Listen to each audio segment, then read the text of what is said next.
We just need to wrap this up, but what I wanted to do is just ask everyone here, just for the whole room, just to find out what's the most interesting thing you've heard or the thing you're going to be going over to the beers thinking about. And I'm just going to go around and ask each person. If it's nothing, or if you want to pass, please say, oh, I'll pass on this one. But it'd be interesting, and Vicky's going to come around with a camera as well, just so we catch it. So my one to start off with is the thing about the giant clam that apparently lives... We were all going to say that. Oh, well, too bad. You can still say the clam. But the clam lives for over 300 years because it's been proposed, I don't think there's any research on this, that it just chills out at the bottom of the sea, just doing its thing. It's very relaxed and not stressed at all. But that's me. That's science as well. So let's move on. I'm going to start off over here. Have you heard anything? What's the most interesting thing you've heard? I'm going to start off over here. I think it's interesting to realise that there are different researchers here from different universities and how diverse their starting points are.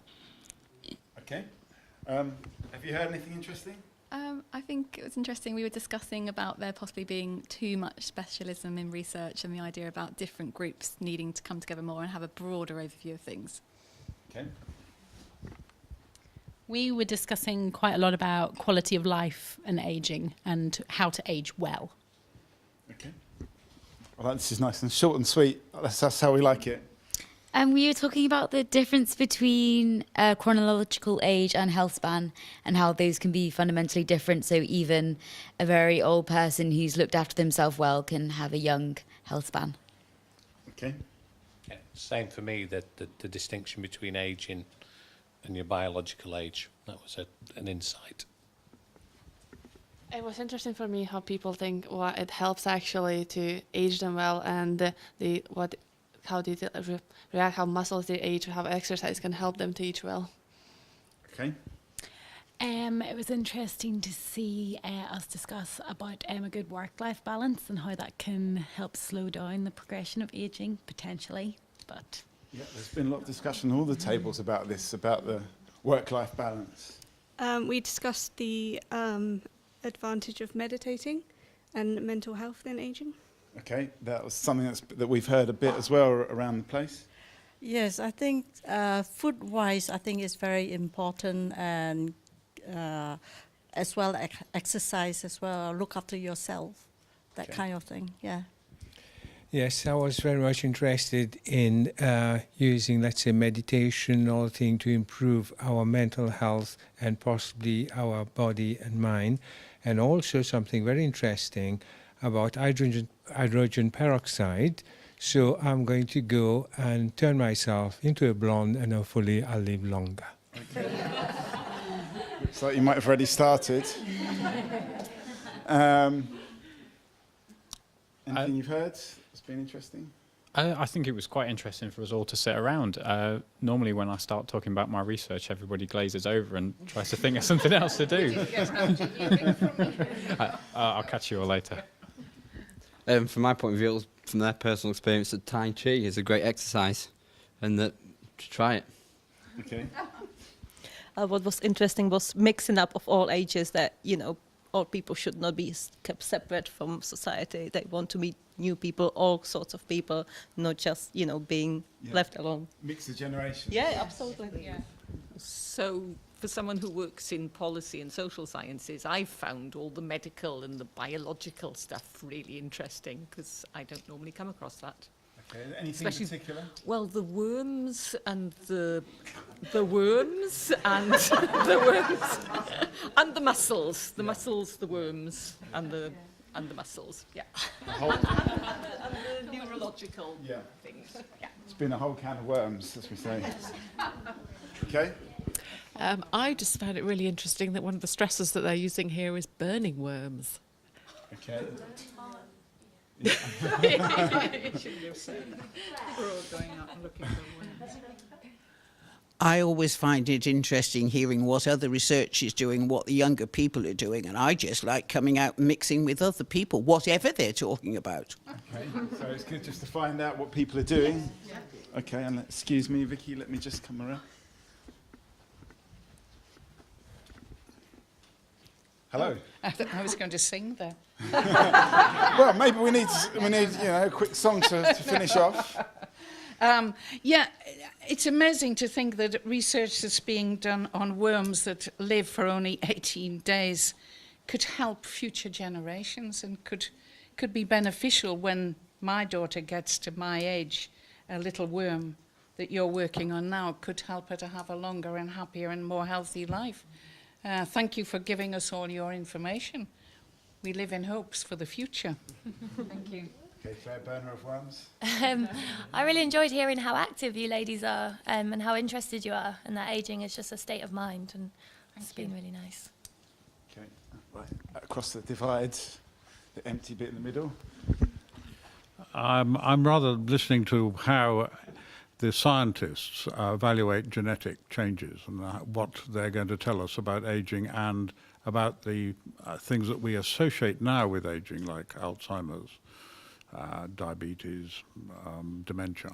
Have you heard anything today? I'm learning more than I did before I came in. Okay. I liked it that the researcher who's working in a lab on biology did actually make links with the psychology of the human being that they're not working on. They're not just working on that one thing, but they've got a wider perspective. Yeah, they're aware that it's bigger. Okay, bigger picture. It's been very interesting hearing about all the studies that are happening.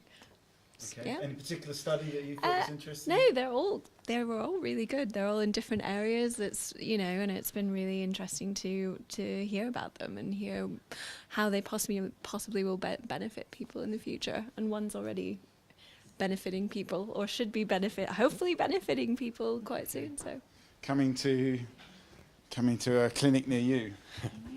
I thought it was interesting just seeing what different backgrounds people came from, what specifics of research people from the public are interested in, and what they're aware of. That surprised you that you think, oh, I'm surprised they're more interested in this than that? I guess the level of understanding was higher than I'd come to expect. People knew more about what I was talking about than I thought they might do. Okay. And also just hearing about what people are aware of just in the wider world of how science is disseminated. So scientists giving talks in pubs or on street corners and things like that. Just hearing about all that stuff that's going on. So it's coming soon to a pub near you. Okay. Yeah, it was just inspiring to hear all the questions and the wide variety of interest from the general public, and it inspires scientists to do. Any particular sort of thing that's going to stick with you? They were all so good. They were very original, and some I wouldn't have thought of myself, to be honest. Yeah. Like what? Mm. Sorry to. I want specific examples. Okay. Pushing it too hard then. So I thought it was particularly interesting to learn what we can do as a young research community and just as scientists overall to make information and findings more readily accessible to the public in an understandable and digestible format.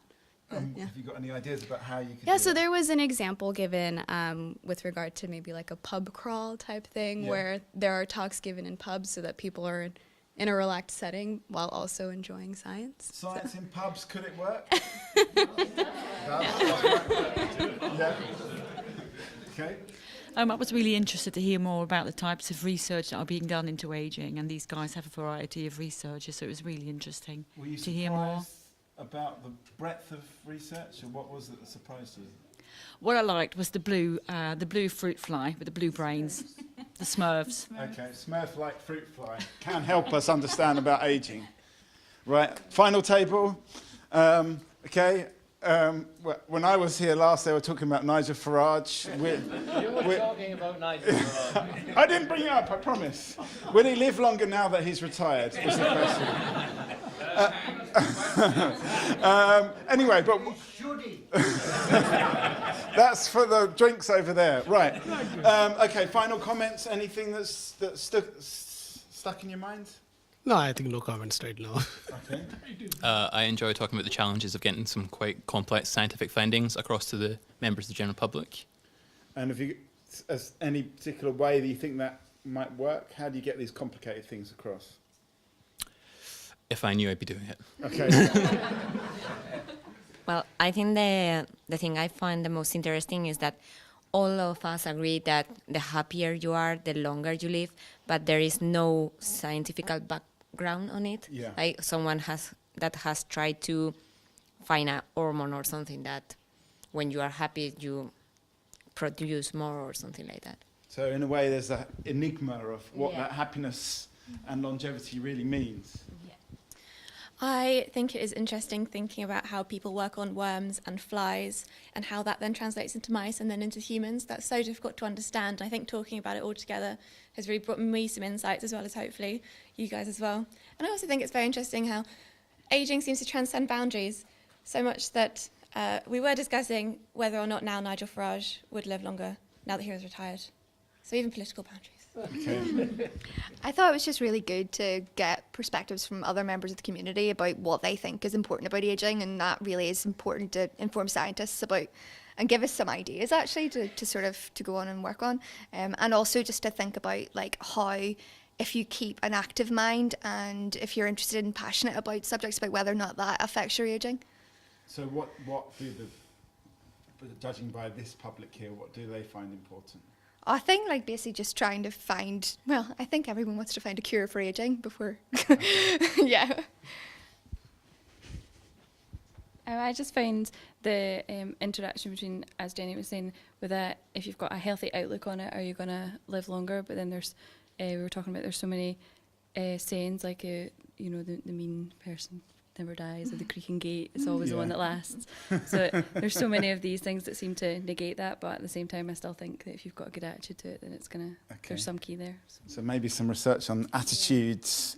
How do those worms, their attitude to life, affect their longevity? If we only knew.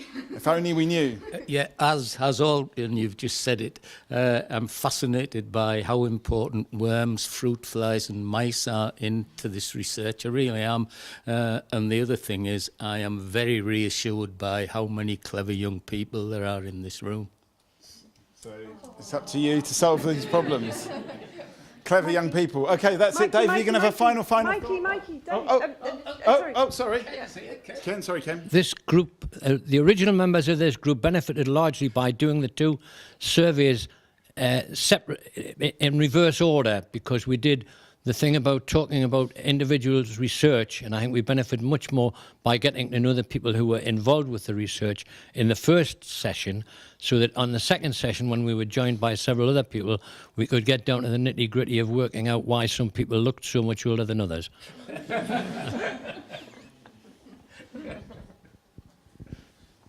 I'm really happy that people have got stuff out of this, and I think at one point that came out was not just about scientists talking to the public, but scientists talking to each other and the public talking to each other, and having that mix of people that wouldn't necessarily talk to each other, and what good things that could come out of that. So I'm really pleased with it. Thanks. Okay, big round of applause then. Well done.